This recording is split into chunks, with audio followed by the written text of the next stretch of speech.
Good afternoon and welcome. I'm Peter Stanton, publisher of the Worcester Business Journal, and we're happy to have you all joining us this afternoon for this special webcast on ransomware and cybersecurity. We're a panel of good guys and gals are going to help you gain a deeper understanding of some of the top issues and give you some valuable guidance on steps to protect your organization from the bad guys. You know, I wonder out loud, are all the bad guys men and but the good people helping you are women?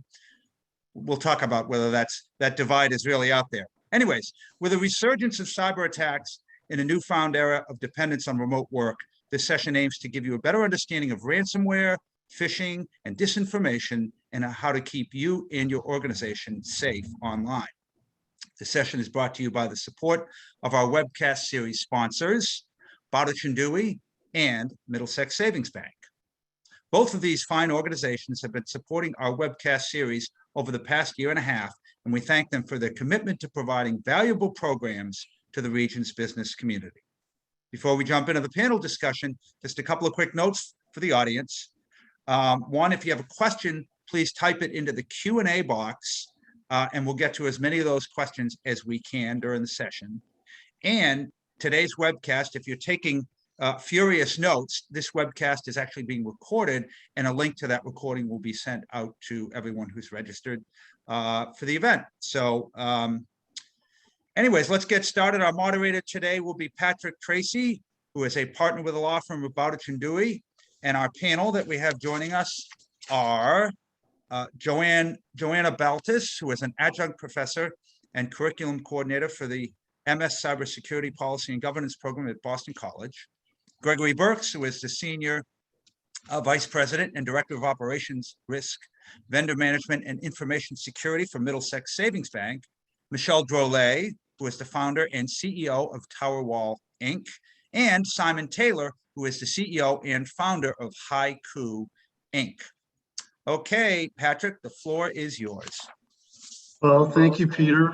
Much appreciated for that nice introduction. I think we're going to have a very robust and healthy dialogue today.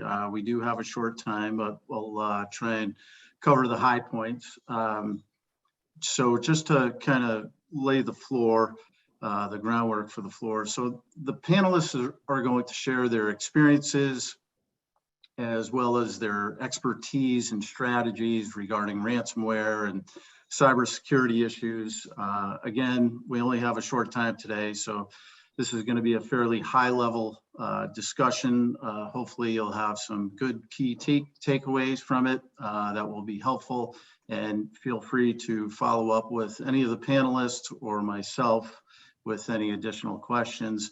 We will try to get to questions throughout the program, but if we can't get to those, one of the panelists or myself will follow up. So with that being said, Joanna, I was hoping that you might be able to provide somewhat of a general overview on the state of ransomware and cybersecurity, where it falls with respect to the business community, as well as all of us as individuals. So Joanna, if you could provide that overview, that would be great. Sure. Thank you so much, Patrick, and thanks for having me on the panel today. So first of all, I think my perspective comes from not only as an adjunct professor at Boston College, where I teach in the cybersecurity program, but more importantly, I spent most of my career in national security at the Department of Justice and at the FBI. So my national security background always colors kind of my outlook on ransomware. And really, ransomware is just one new tool that criminal gangs everywhere around the world are using to make money. So ransomware, I'm sure, as most people know, they've seen it in the news. You get a ransomware attack and it can lock up your system, your network. And now we're also looking at double threats from ransomware gangs, where not only are they going to extort money for unlocking your system, but they're also going to try and exfiltrate your information and potentially sell it, whether it's on the dark web or somewhere else. So most of the ransomware activity that we're seeing now really is coming from overseas. And the reason why is because it's outside of the reach of US law enforcement. So Russia really has the lion's share, I would say, of most of the attackers. They're typically a ransomware gang. I think the reason why ransomware is becoming so much more prolific in the last couple of years is because it's now a service, really. It's ransomware as a service, whereas before it would have required some type of technical expertise. And now you really don't, unfortunately, have to have much expertise at all. You just kind of buy the product off the shelf, and then you can deploy the ransomware. And there's actually some sophisticated structures out there that ransomware gangs employ. They might decide to hire someone, an employee to deploy the ransomware, or they could give somebody a percentage, and so they kind of have equity in this ransomware as a service. So it's a huge problem, as we all know. I think it's approaching a $6 trillion problem this year, and it's probably not getting any better.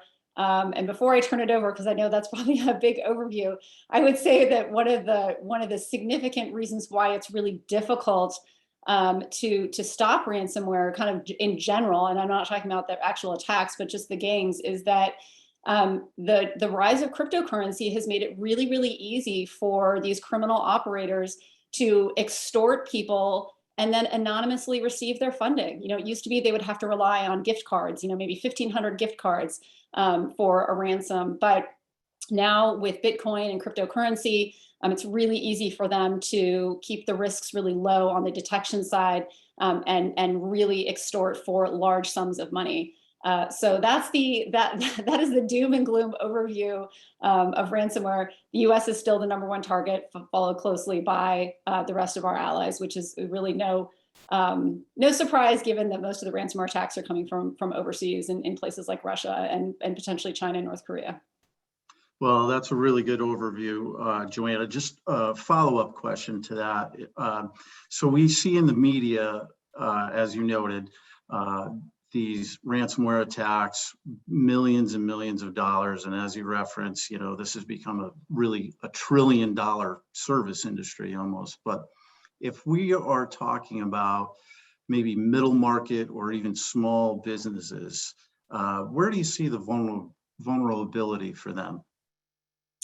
Well, I mean, I think because it's so prolific, and again, it's easy to deploy, really any business that has not thought about how to secure their systems, and I will definitely kick it over to Simon on the technical side. My expertise is really on the non-technical side, but if you do not have some basic training in place, and this goes for all cybersecurity threats, not just ransomware, then you are considered really a low-hanging fruit. And because it's so easy to deploy ransomware, you can, one perpetrator could hit 30 to 60 or 1,000 businesses all at once, and they're gonna, the ones that are vulnerable are the ones that maybe there's been no training, and there's technical issues that just have not been addressed. So and it's not that you can do really a lot of things on the technical side and still be a victim of ransomware, unfortunately, but there are some basic kind of low-hanging fruit things that you can do to try and make yourself a little bit more resilient, or at least mitigate in the event of a ransomware attack.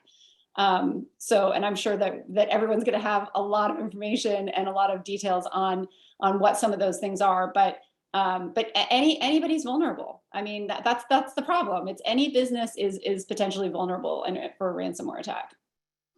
So considering that vulnerability, Michelle, what are your thoughts on, I know we've talked many times about phishing attacks and spoofing and things of that nature, but can you provide kind of a general overview for our attendees, what spoofing and phishing means and how it works? Sure, absolutely. Number one, Joanna, you absolutely nailed it. We like to say that our customers' employees are their greatest strengths, not their weakest link, right? And that whole user awareness, understanding what spoofing is, understanding what a phish looks like, understanding not to click for that free pizza is really important, right? And sometimes you cannot stop people from clicking, unfortunately, but that's a whole liability that an organization needs to pay attention to. So there are and just like Joanna said as well, it's $200 less than $300 to buy ransomware for 5 days out on the dark web. It's insanity. They will actually help you install it and get it running and help the customers who are ransomed pay for that across the board. So things to look for when you're getting phished is, number one, if it's coming from the CEO saying you need to pay this $52,000 right now, pick up the phone and call them. Don't send them an email. And I'll give you a great story and I'll make it real quick, Patrick. But one of our customers, we had just done this amazing, beautiful user awareness and everybody was on board.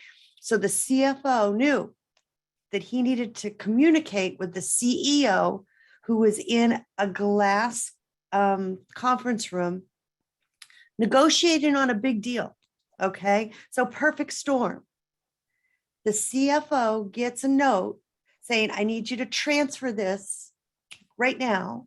Now they're working on 2 huge big deals. And he's like, okay, I need to make sure that this is right. So he walks down to the conference room and he goes like this to the CEO.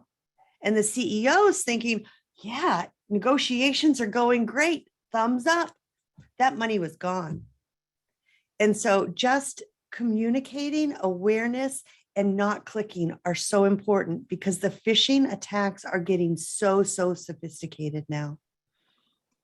And that, I'll just point out, being a financial services litigator and, the fact that we have Gregory Berks on from Middlesex Savings Bank, I'm sure we have both dealt with those same issues of people sending things inadvertently when they shouldn't have. So that's a really great story, Michelle, and I think it points out the importance of people being cognizant and being aware of what's out there and the different types of attacks. Now, that being said, do you have any recommendations with regard to employee training and things like that, so you can bring up the awareness for employees and companies? Sure, there's all sorts of different technologies. And so Massachusetts, and you know this, and if you're a small business and have more than 25 people, there's a regulation called the CMR 1700, and it's a privacy and security regulation for Massachusetts residents. An organization is obligated to take care. And in that, it talks about a written information security program. It talks about user awareness. And I bring this up because in that regulation, it talks about user awareness on an annual basis. That's not going to cut it. So it's actually implementing technology. So there's no before. Sophos has Fish Threat. Proofpoint has Wombat. I think the SANS organization has, different things. You can go online and get free things as well, but it's monthly, at least monthly user awareness programs to keep your employees updated on all the latest threats. Because like Joanna said, it's $1 trillion industry. Yeah, one of the things that I've noticed in my practice where companies tend to lag a bit is, one, training, like we just talked about, but also, and I think everybody on the panel would agree, is really a robust policy and procedure program. And that can apply not just to cybersecurity, but as Greg knows from banking, that can apply to a number of different processes. So, regardless of size, whether it's small business, middle market, or first tier, the importance of policies and procedures are really an integral component of protecting the business and making sure that it has proactive as well as reactive measures in it to deal with, like what we were talking about, ransomware and cybersecurity breaches. So with that being said, Simon, if you wouldn't mind chiming in, can you tell us a little bit about your experience with, ransomware attacks and what HYCU does to address that, both reactive and proactive? Yeah, of course, Patrick. Thank you all for having me here today. So, HYCU stands for Hybrid Cloud Uptime. We're the world's fastest growing data protection as a service business, backed by Bain Capital and headquartered in Boston, Massachusetts. And I bring that out because in the context of today's discussion, we've got over 3,000 public sector government military, and private organizations around the world who are deploying HYCU to help them recover from ransomware attacks. And, to Joanna and Michelle's, very valid points, the time of ransomware is now. And in fact, we always say it's not if, it's when, meaning that, I think a lot of people come at the ransomware issue thinking about, well, what can I do to stop an attacker from getting in the door? Can I build a bigger moat to my castle, the castle being the data? And so they keep digging that moat and filling it with more water and putting alligators in it and hoping and praying that nobody's going to get across the moat. Well, the reality is that somebody's going to get across the moat. And if you're a mid-market or an SMB business, you simply don't have the bandwidth, the tools, the resources to really keep out, a bad actor or a nation state from attacking you. I mean, you heard Joanna say that, Russia, the Russian gangs are oftentimes hitting American companies. There's a very good reason for that. The Russian gangs understand that cyber insurance is only prevalent in the United States. They understand that we've got a pretty easy way to get the money back if they take it from us. And we're going to be very willing to just pay that crypto and hope for the best and negotiate with the insurance companies. So everyone on this call and everybody is far more exposed to these ransomware attacks than anyone else. So the way that we think about it, going back to my moat analogy, is what we call PDR. Prevention, detection, and recovery.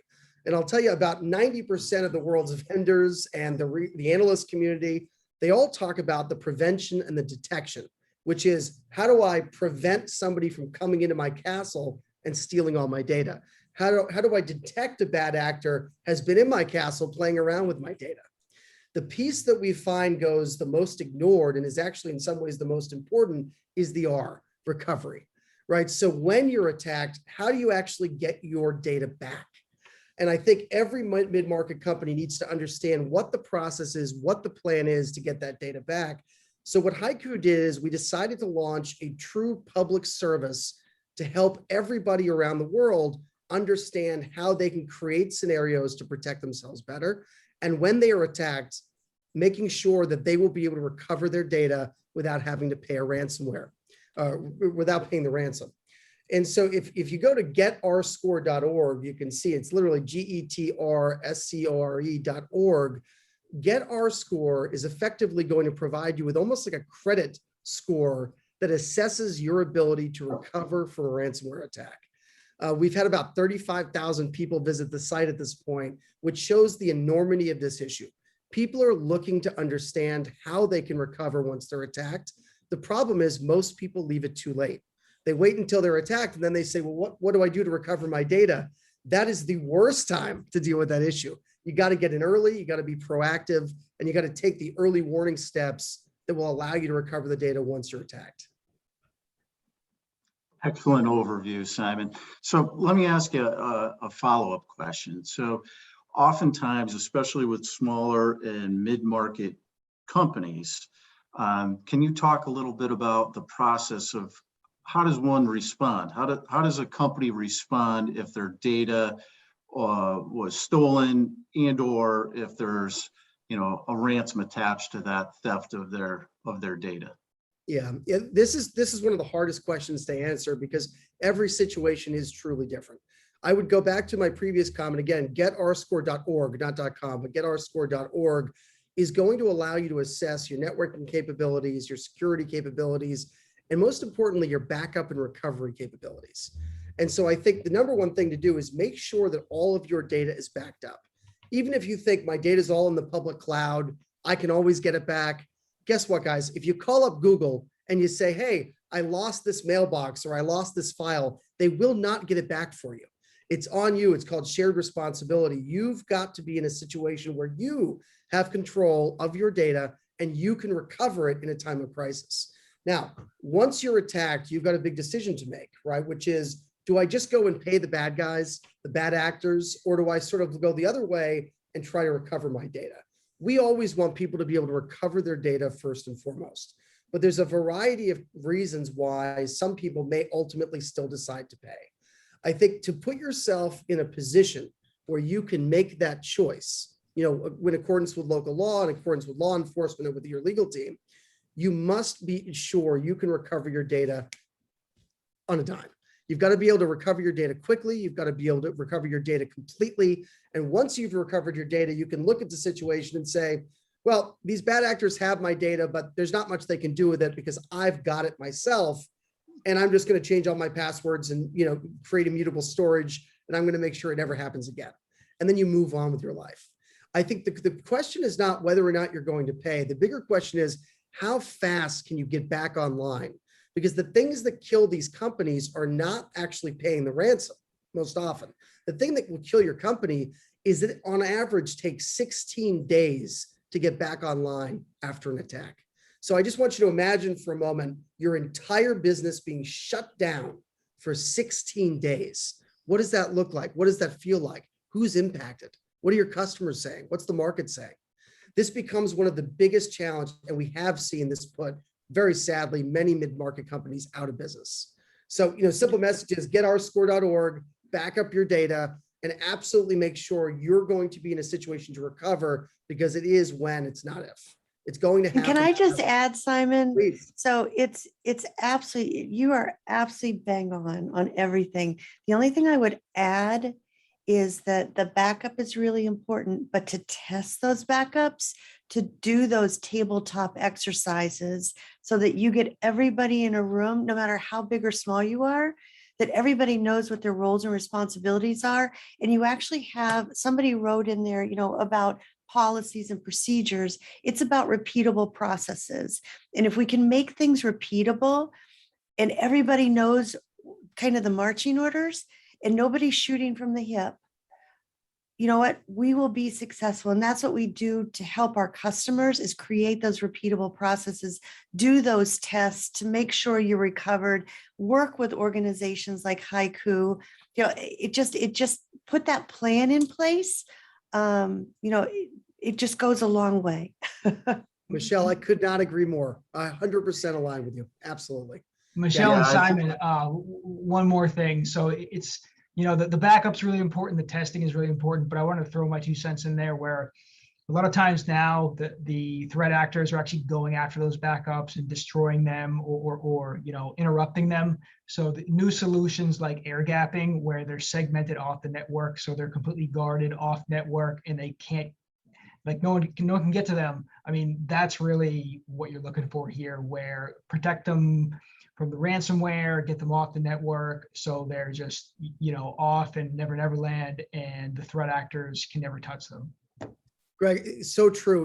At HYCU, we built in virtual air gapping. The other key piece is, immutable storage. It's not just backing up your data, it's also where you're storing it.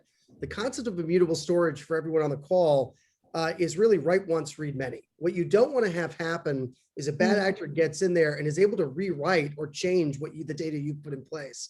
If you use immutable storage and use data protection that includes worm, write once, read many functionality, that's the best bet to make sure that your backup data is tested, correct, and impenetrable, by those bad actors. Very well said, Greg. Right. Yeah, that's a good point by all. Just moving things along, but just to simplify, Joanna, I'm going to go back to you, considering your background as an assistant U.S. United States attorney, and your involvement with the FBI and other law enforcement agencies. If I'm a small business, or if I'm a middle market company and there's a cybersecurity breach, intrusion, data privacy issue, or a ransomware attack, how do I go about addressing that? What would be the steps for reporting to law enforcement, and how would I do that? Yeah, no, it's a great question. And actually, before you asked the question, I was thinking, it would be helpful probably to give people, a lay of the land of, if you're sitting here thinking, oh my God, what if I'm like hit with my ransomware attack tomorrow? What do I do? I mean, what we kind of advise, especially through our program at Boston College, is you have to have an incident response plan. And I know that Michelle and Simon and I think Greg have already kind of alluded to that, but that's what we call it. And now is the time to do it. You do not wait for a ransomware attack, because things can go so haywire. You might not even have a way to communicate with your colleagues if your entire systems are shut down. When I was at the FBI, That's when we had the Sony hack. And I mean, no one could even communicate. Like everyone's devices were completely compromised. So, so you need to think about it early on. You need to assemble a team. As Michelle mentioned, you want to do some practice, some tabletop exercises. As Simon mentioned, with immutable storage and knowing where your assets are, that's when you start planning out, okay, who's going to be on my team? And then where is my data? You know, how is it protected? So there's kind of technical pieces to it and non-technical pieces. So you've got your policies and procedures, and that's in the plan where you would want to identify an attorney that you can call in the event that you have an incident that turns into potentially a breach. Because when it's an incident, you don't know, has there been an exfiltration? Have you actually had a breach? Because an attorney is going to help advise you on, do you call law enforcement? Now, of course, former FBI, I would say, yeah, you always want to call law enforcement. But when you're in the private sector, that may not be particularly helpful right at the get-go. And so an attorney can really help you navigate, someone that actually understands privacy and cybersecurity. You know, when do you call law enforcement? Now, I can say that law enforcement assistance, particularly with ransomware these days, can be helpful because they may have some backdoor tools, as we saw in some of the recent hacks with Colonial Pipeline and some others, where they were actually able to get back some of the ransom payments. But that is really going to be a case-by-case basis, and that's why you want to have identified, you know, whether it's outside counsel, whether it's your general counsel. If you don't have a general counsel, at least form a relationship with someone or a company that does incident response, because when you're in the thick of it, that is not when you want to try and figure out who am I going to call, because people are busy. You know, an incident response firm or attorney, you know, they're not going to hire 20,000 people, you know, if they don't have all those clients ready to go. So you really need to you know, create those relationships and have that plan early on, so that you can then figure out like what the best steps are. But, you know, I always advocate, yes, you should try and get law enforcement involved, particularly in ransomware, because, you know, they at least may have some ideas on, okay, are you gonna be able to get it back, or look, you know, you're not going to. So, but definitely having an attorney that advises you, and also then you can benefit a little bit from the attorney-client privilege in terms of potential litigation down the road. Because remember, unfortunately, you're a victim of the ransomware attack, and then tomorrow, guess what? You might be on the other side of it, either with plaintiffs' counsel who are going to sue you for a breach because you know maybe your customers' information is out there, or the regulators are potentially going to come after you. So all of a sudden you're kind of sitting in the hot seat. So very helpful to have a dedicated team of professionals that actually do this kind of on a daily basis to advise you in the event that something like that happens. And I will echo what Simon says, it is a question of when, not if, for the majority of companies. And can I just add real quick, Patrick, to that, because that was awesome, is that incident response plan, that document is really important. And then what we do at Towerwall, we actually build out playbooks for our customers. So you have an incident is not necessarily a breach. So we need to kind of put that out there, right? You've had some kind of attack. And we're talking about ransomware today, but there's multiple different types of attacks, right? So it could be a denial of service attack. It could be a breach. It could be all sorts of different things from an exfiltration. And you as that organization or part of that cybersecurity committee have to determine what type of data was taken out. Is it data in the Massachusetts regulation? Did you lose Massachusetts residents' information? If you did, you need to call the AG right away, because they will come in and they will find you. So there's just different things that an organization needs to think about, because an incident doesn't necessarily mean a breach. And so you need to figure out what that is. And then having those individual playbooks, denial of service playbook, a ransomware playbook, a breach playbook, you know, whatever it is, you know, data restoration, you know, on whatever that incident is, if you have that, you can pull that out. It makes it much easier, like Joanne said, because it is chaos in the moment.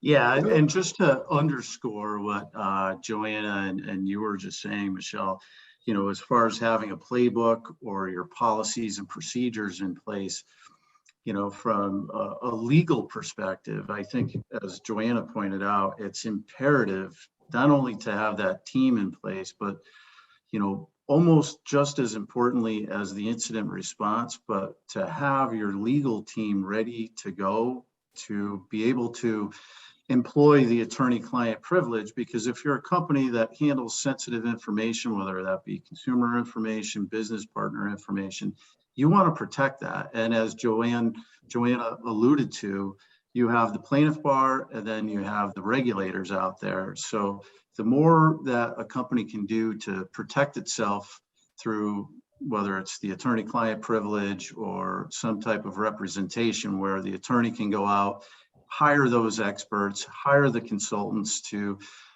deal with and respond to whatever it is, incident, data privacy issues, cybersecurity, ransomware.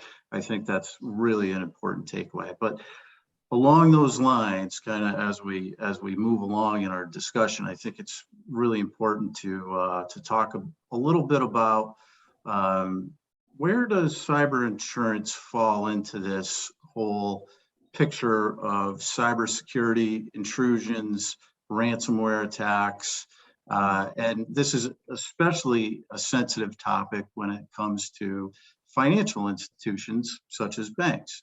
So, Gregory, if you wouldn't mind providing kind of an overview from your perspective, working at a large regional bank, I think that would be really helpful. Thanks, Patrick. Sure. So first of all, I just want to say I encourage any company, no matter large and small, to contact their insurance company and obtain cyber policy coverage that works for them. Obviously, it's a broad range of services, and I understand that it can be expensive, but the limits and the services are so wide-ranging. So that being said, I find that after someone gets a policy or a company gets a policy, they really don't know the services that are afforded to them under their cyber insurance policy. And some of those services are very, very rich. So some insurance companies have top-notch incident response teams that can be dispatched that will help you recover from a breach. And then they even go beyond that, and they have a triage team that comes into your bank or your business, and they dispatch a forensics team to run the investigation. They have a crisis communications firm that helps you out with any reputational risk. And then beyond that, they can even have a team negotiate with the perpetrators if it comes from that, if, say, you don't have air gap backups or you can't recover.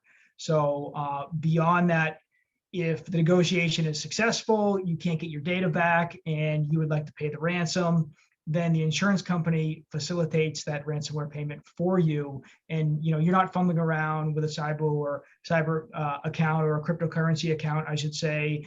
They handle it all front to back, and they're top notch and they do it all the time.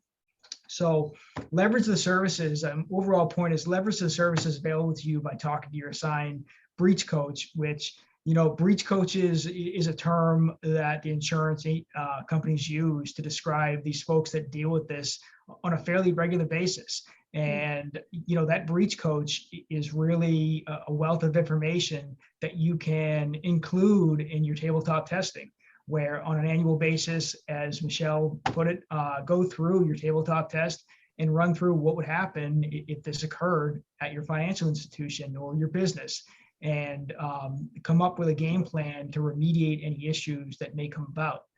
The insurance companies always stress that you should never wait to call them when you identify an incident. They really don't like that. They want to be involved, especially if they're going to cover the ransomware payment. So as soon as you have an incident, you should be on the phone with your breach coach, which leads me to my next point, where you got to know your breach coach. You have to involve them, and you have to develop a personal relationship with them. So, as things come up, they can be a sounding board for everything insurance and ransomware and cyber related. So the next thing and the final thing, the worst case scenario, the facilitation of ransomware payment, that can get super sticky. So if your cyber insurance policy will cover this, then they handle the negotiation, the transmission of the cryptocurrency payment. And this is a great service, as they have extensive experience with this type of negotiation. They know what they're doing. And from my research, they have a very high rate of success when the ransom is paid. And what I mean by that is there's public perception that when you pay the ransom, typically you don't get all or any of your data back.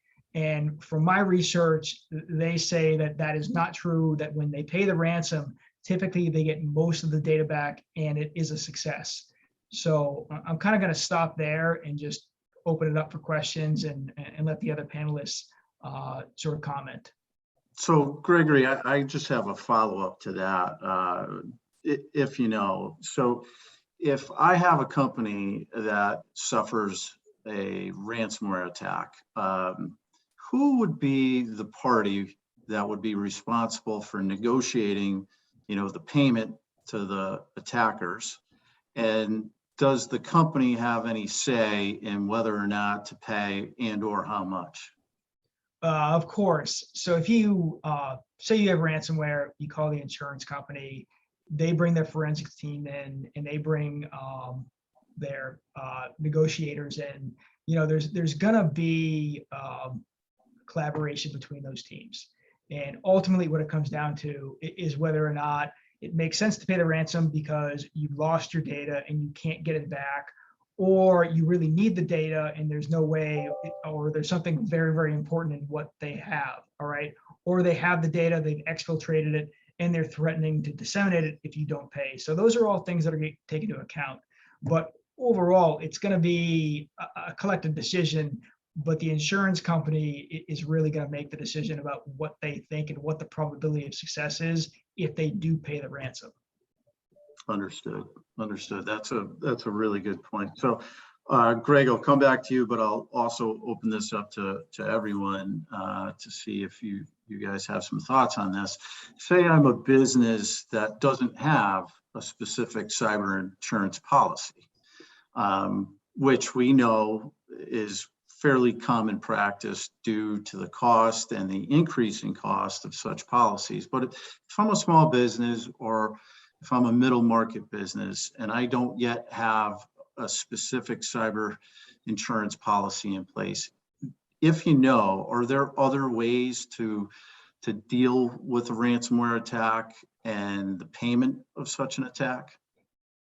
Or are there other policies, maybe a business insurance policy, kind of a general business insurance policy that may cover that? So Greg, I'll start with you if you know, and then, everybody feel free to chime in. Yeah, I would take a hard look at the business interruption insurance that the company has first. But obviously, whatever business you have, you should be working with a qualified agent that is very skilled to look at the exclusions. So if your business interruption insurance won't cover cyber because they want you to purchase the cyber insurance, you just have to be careful about what the exclusions are. So take a good hard look at whether or not business interruption associated with cyber or cyber event would actually be covered, or specifically it's excluded because you would need a specific policy to cover that. Understood. And can I, and Patrick, I'll just add, because we work with a lot of mid-sized organizations in financial institutions, as well as biotech and in higher ed and other verticals. But the insurance companies don't really want to pay. I mean, and the actuaries on insurance policies with ransomware, they're not there. So it makes it really interesting. So some of our customers, if they don't have everything crossed and dotted, their cyber policies are going up 30 to 50%. Some of them are not even getting the policies now because they don't have multi-factor authentication. They don't have encryption, in motion. They don't have encryption, data at rest. They don't have, managed detection response 24/7. They don't have a SIM, so there's a lot of technology components. We've been talking about programs and processes and repeatable stuff. It's the technology components like Simon's company, right? And there's a lot to build from a maturity capability model to be able to get those policies. And not all policies are written the same. And people will sign and buy a policy and think they're covered. And if they don't have everything there, they're going to say, sorry, we're not paying. So you are Right. on your own. It's Right. a good Seeing point. that. Yeah. That's a Just good to point, add to that, Michelle. Michelle, I think Our it's like application a- was very much like that. When we filled it out this year, there were several sections that we had never seen before that were very, very detailed. And if you don't have the controls, but it's also good too, because it kind of brings your IT and IS programs to the next level where you say, oh, I guess we should be doing this. And if you're not doing that, pretty much they say you can't get this policy, or like you said, you have to pay a higher premium. That's a really good point, Greg. Simon, if you wouldn't mind talking a little bit more about your experience dealing with some of the insurance carriers and what technology they're looking for to be in place in order for them to actually cover an attack. Yeah, no, I absolutely will. Let me just say first, though, I think to the last point that was made, one of the things that I think all mid-market companies need to realize is this is not an ordinary business negotiation. So unless you are Joanna and you've been in the DOJ and you've worked with bad actors before, what I've discovered, and it always surprises me in various different business networks that I'm in, people will say, well, if I get hit, I'm going to hold a firm line. I'm a good negotiator. I'm going to deal with these guys and I'll be fine. And what these cyber criminals have realized is they can actually get you on the hook for more. Because what they do is they say, look, pay it by today and it's $1,000. Then you wait 2 days and now it's $100,000 and now it's $1 million. And they can jack it up as much as they want because they are criminals, right? And so it sounds like a very obvious comment, but when Michelle talks about building these playbooks and all these things, you are really doing something that is outside of the course of everyday business. You're not figuring out how to negotiate with a really good business adversary. You're actually figuring out what to do when criminals break into your house and steal your jewels. And so I think when you come at it from that perspective of criminality, you start to look at this in a very different way. And I think, getting back to your original question, Pat, I think, when we think about the entire sort of cyber stack, there's a lot of different ways to go. No cybersecurity insurance or cyber insurance program that I've seen is the same. A lot of them do have vendor recommendations. What I would say is when you're speaking to a carrier, ask that question up front. There's one stipulation in the policies that I've seen that I really like, which is the right to choose your own technology.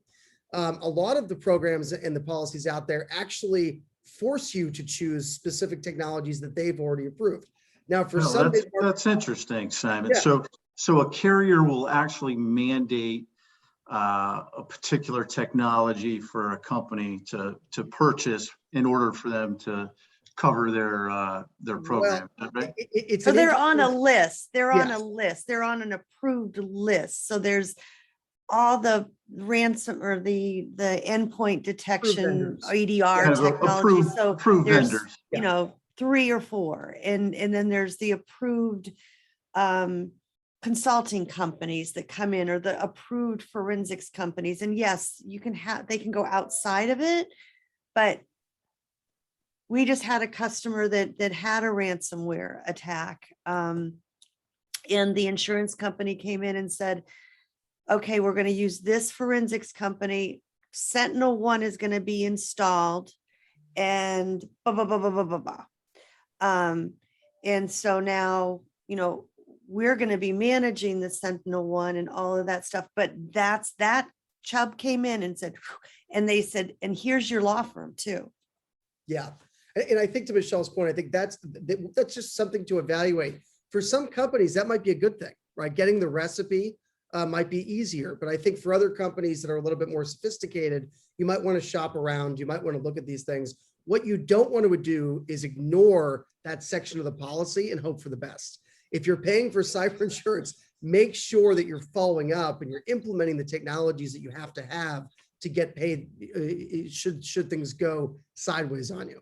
I have actually spoken to companies who said, well, I went to get my reimbursement and I actually wasn't paid because I didn't have the right technology is in place. And I think, again, the way to think about the framework for these technologies, going back to my PDR, right? Prevention, detection, recovery.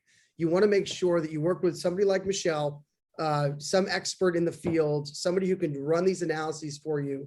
But you need to think about How do I lengthen the size of the moat to make sure that it's harder for folks to get in?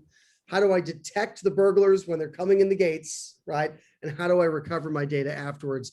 There are enormous numbers of solutions now available in all those areas. But I would say if you speak to your CIO, or you are a CIO and you're speaking to your team and you're thinking about, where am I weak? Run the assessment, get your R-score assessment. It's going to look at your networking capabilities. It's going to look at your policies. It's going to look at your security and cyber and your data protection.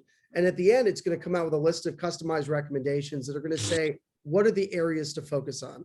It's not recommending products. It's not telling you which vendors to go with. That's entirely up to you. It's simply saying, these are the gaps. These are the areas that you need to spend more time paying attention to in case of an attack. Understood. Hey, Patrick, I just wanted to mention one more thing. We talked a little bit about making sure that you're securing your data, maybe making sure that you know where your sensitive data is, that would all be part of your incident response plan. But don't forget that if you actually have a cyber insurance policy, that is sensitive data too, because what a lot of these ransomware attackers are doing is they'll go in, they'll get in someone's system, they'll figure out, do they have ransomware insurance? And then what's the policy limit? And then lo and behold, like they'll lock up your system, and guess what? They're asking for the exact amount, in ransom payments that your policy actually covers. So make sure that that's something that you are protecting. You don't want that information to get out there either, because it just, again, it makes you a target. As Simon mentioned, there's a reason why the United States is still, kind of the ripest area for ransomware attacks, because we have cyber insurance. So we have ransomware insurance. Right. And what we haven't talked, Patrick, is we've talked about people clicking, okay, how a ransomware attack comes in. We started with phishing, right? So then you have your vendors, right? So you have your third party people, both upstream and downstream. And, the HVAC companies, or your MSP, or any of those types of organizations, they all need to be vetted, because whoever has access to your system, that's where those guys are coming in from too, is the path of least resistance. We did an assessment on a local college, and we were able to get into their HVAC system from the outside. We could have turned it up or down or off. But that's what's happening. And then we traversed and got inside the organization itself. So those happen all the time. So not only do you need to protect from a risk perspective your data, but you need to make sure that the vendors, the customers you're working with, as well as the vendors you're working with, are securing their data as well, because that can negate the cyber insurance too. I often say to clients, if there is a bad actor that wants to get into your organization, it's no different than a criminal trying to break into your house, regardless of the number and the number of measures in place to prevent that. If they want to get in bad enough, they will, and they'll find a way. So along those lines, I'm going to go back to Gregory. Gregory, if you wouldn't mind talking a little bit generally about what are some of the preventative measures that are used at financial institutions to proactively or prevent cyber intrusions or ransomware attacks? Sure. Well, I don't like the term, but everyone talks about cyber hygiene. So, we already talked about employee education, which is really important. Your weakest links are always your employees if someone clicks on something. So you start with education at the employee level, not just in phishing, but information security overall, what practices, where things should be kept, and how important it is to protect your information. Then on the IT, IS side, patching and vulnerability scanning, those are things that are always top of mind here at the bank, where, on Patch Tuesday, we have SLAs for the various patches to be installed on the network and to make sure nothing breaks as well. So we don't want to throw them in, but there's a testing process. So if a medium or a small business doesn't know what I'm talking about, that's bad. So everyone should have a patching program. Everyone should have a vulnerability program. And, in addition, if you don't know what I'm talking about, you really need to get an IT consultant or someone to help you out. someone, that you trust, that will answer the phone and log into your network and run your patches, run your vulnerability scanning, so on and so forth. And then beyond that, it's, user, like simple things like user access and privilege activity. Only give employees access to what they need. Don't open it all up because it's easy. It's the easiest thing in the world if you just give everyone access to everything, and that way everyone can get it anywhere. But it's not too good for security. So lock everything down, lock down user access. And then finally, one of the simplest things you can do is have a third-party audit every single year, right? So to get better, bring in an independent third party, and they will evaluate how good you are with security and IT and information security. And just don't take the report and put it in the drawer, okay? You need to actually remediate it and get better based off of the results of that third-party audit. Really good point. Simon, I'll turn it back to you for a moment. If you have any comments or kind of general information on what Gregory had just stated. Well, I would just say I couldn't agree more. I think, we actually had a call from the FBI relatively recently, and of course, we won't mention the name of the company, but the FBI called and said, listen, got this issue. It's mission critical infrastructure. It's been shut down. The only data that's still recoverable is the stuff that's stored by HYCU, and we're doing this assessment. And, long story short, at the end of the assessment came back, and the way that the hackers got in was a summer intern in this, very large, for Global 2000 company. A summer intern was given a password, and the summer intern, put the password somewhere. It was stolen. It was taken. And that password let the bad actors into all of the infrastructure for the business. And I think sometimes when we look at our businesses, we think information is a lot more siloed than it really is. So we think, well, this is just my CRM system, or this is just, my financial data, or this is just this, and we don't realize that all they need is one access point. And oftentimes the information, the data is not properly siloed. And because it's not siloed, you can drill a hole in here and you can end up over here. And, we think about the SolarWinds disaster that happened, earlier this year, where, some of the nations, the United States government's mission critical infrastructure was compromised because somebody had used the password admin on one area of the environment. And from that, it went from one good governmental department to the next until the entire government was infected. I mean, you think about that, that's what the United States government, if you're a mid-market business, you might think, well, I have no hope. Well, the good news is you've got your attack surface is far smaller. You've got far fewer areas of entry. You just need to make sure those passwords are incredibly locked down. Use multi-factor authentication. Yeah, exactly. Use multi-factor authentication. And for those that don't know what it means, I mean, very simply, if you can enter a password and get directly into your data, you're doing it wrong. Any annoying extra step you can put in between you and the bad actors is a good thing for you and a good thing for your company. Make sure you look into multi-factor authentication and make sure it's on absolutely everything, even things you check 45 times a day. Yes, it's a little annoying, but it's far less annoying than having your business shut down for 16 days. So I guess, Simon, that could be obviously a preventative measure as well as a reactive measure should a company suffer some type of cyber intrusion. Michelle, Joanna, Gregory, I'd love to get your input on what you think would be good measures from a preventative approach. Yeah, I mean, it's so interesting how the information security is pretty much the way the United States government has taken care of classified information for decades. But that's essentially it's the same idea: user access, knowing where your data is, and only giving access to people that actually need it. If you have a security clearance with the United States government, you can have security clearance, but it doesn't mean you have access to every single piece of information right in the top secret vault of the United States. And by the way, there is no one top secret vault, but you still have to have a need to know for that information. And that's really, really important. Those are kind of basic policies that you can have in place in your company. And then you can back up those policies with technical expertise, to make sure whether it's whether it's a zero trust, instead of having perimeter, like you have your big moat that Simon's been talking about. You know, once someone breaches the moat, they get access to everything.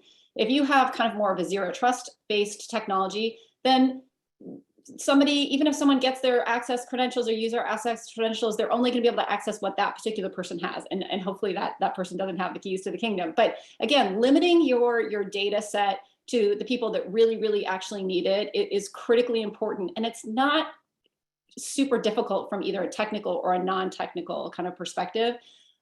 So that is critical. And then I guess, I know we're running out of time, but I will harp on again, you have to have an incident response plan, even if it's just a couple pages. It doesn't have to be really sophisticated. If you don't have anything right now, you should at least start with something, put pen to paper. Who's my team? You know, who would be the attorney that I would reach out to? You know, and make sure that you have people kind of in place so that you are at least somewhat prepared if something happens.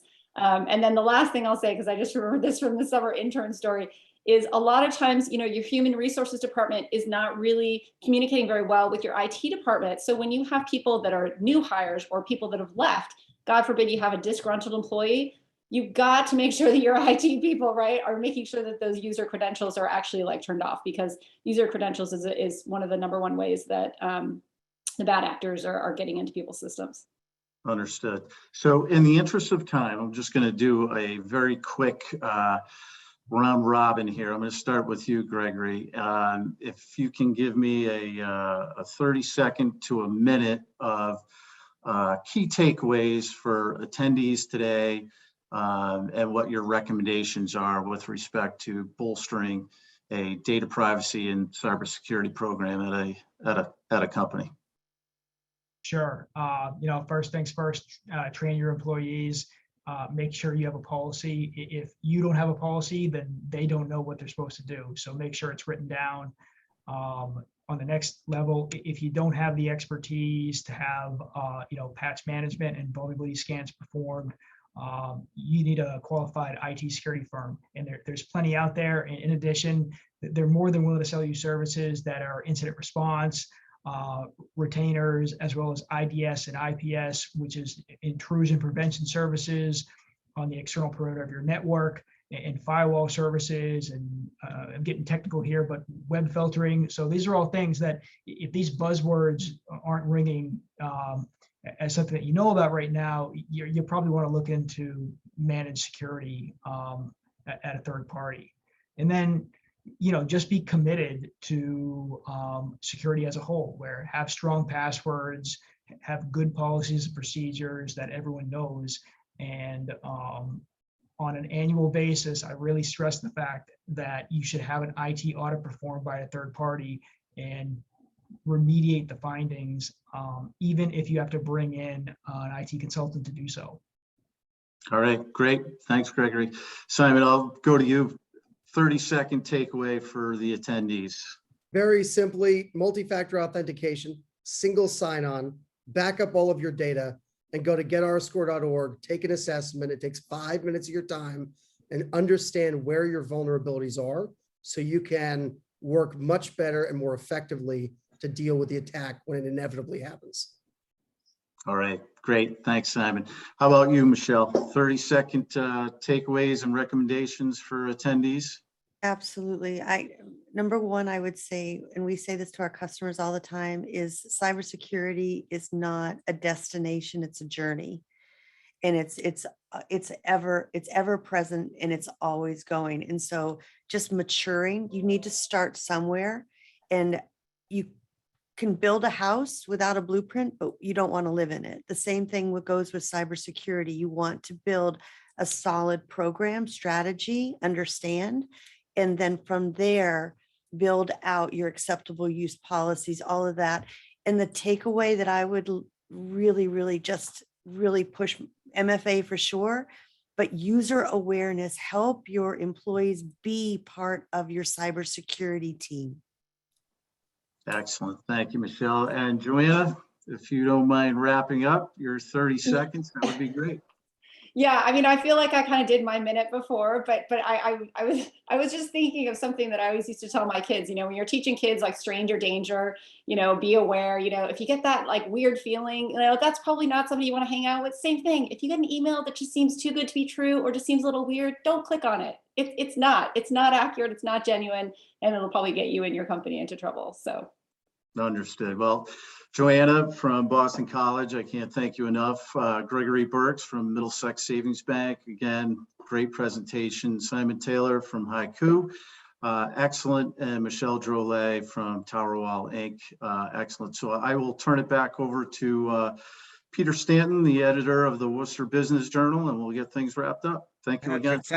Thank you so much. And I think any one of our panelists here could have been keynote speakers. What a, I mean, the faucet was just on with great, sort of an ice cream freeze headache with all the things we need to do, but they've also been simplified and there are some very clear next steps. So thank you all for a distilled look at some of the best practices in this critical area. Appreciate all of you joining us, and special thanks again to our sponsors, Bowditch and Dewey and Middlesex Savings Bank, for their support of this webcast. And as I mentioned previously, everyone who is still watching will receive an email with a link to today's webcast reporting. So if you didn't take perfect notes, you can write it all down. You can watch again and have these same pearls of wisdom play over and over for you. Thank you all again for a terrific session. Thank you. Thank you. Thank you very much. Thank you.